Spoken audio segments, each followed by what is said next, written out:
அரசியல் கட்சியின் தலைவர் எதிரொலிக்குது, அது சரி பண்ண சொல்லுங்க. ஒரு அரசியல் கட்சியின் தலைவர் என்கிற முறையில கள போராட்டத்துக்கு அவர் வந்திருக்கிறார்.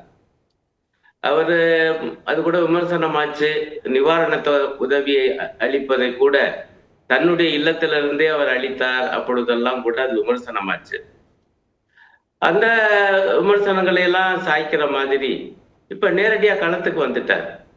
அந்த வகையில் இது வரவேற்கத்தக்கது. முதல் அம்சம், ஒரு யாருக்கும் அரசியல் கட்சி துவங்க உரிமை உண்டு.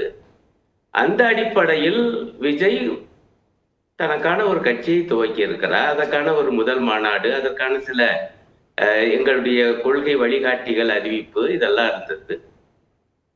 அப்புறம் நீங்க சரியா குறிப்பிட்டது போல அந்த பரந்தூர் அந்த விமான நிலைய விவகாரத்துல மக்களை சந்திக்க போனாரு.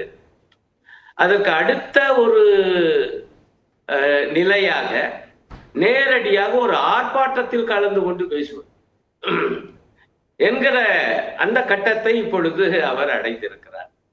ஆகவே ஒரு அரசியல் கட்சி தலைவராக ஒரு பூரணத்துவத்தை நோக்கி, அந்த நிலையை நோக்கி அவர் வேகமாக நகர்ந்து கொண்டிருக்கிறார் என்று நான் பார்க்கிறேன். ஆகவே இது பொதுவாக வரவேற்க வேண்டிய விஷயம். அவர் எடுத்துக்கொண்ட பொருளும் கூட நல்லது தானே.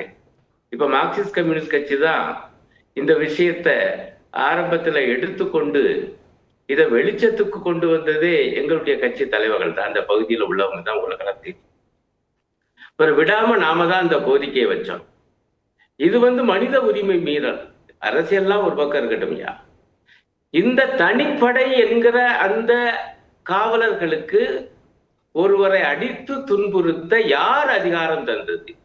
எந்த சட்டத்தில் அதற்கு இடம் இருக்கிறது? அதுக்கும் எங்கேயோ இன்னொரு இடத்துல கூட்டி கொண்டு போய் வச்சு, அப்ப அவங்க காவல் நிலையத்துக்கு அவங்க அழைத்து செல்லப்படலை, விசாரணை என்கிற பெயர்ல எங்கேயோ கூட்டி கொண்டு போய் ஒரு 4-5 பேர் சேர்ந்து அடிச்சா, இது எப்படி போலீஸ் துறைக்கான இலக்கணமாக இருக்கும்? இது பக்காவான மனித உரிமை மீறல் என்று இதை வன்மையாக கண்டித்து நாங்க அடுத்தடுத்த அறிக்கைகள் விட்டோம். பிறகு இப்ப கூட ஒரு பெரிய ஆர்ப்பாட்டத்தை அங்கேயே நடத்தியிருக்கு. எங்களுடைய மாநில செயலாளர் தோழர் சண்முகம் அந்த போராட்டத்துல கலந்து கொண்டு எழுச்சி உரை ஒன்றை ஆற்றினார்.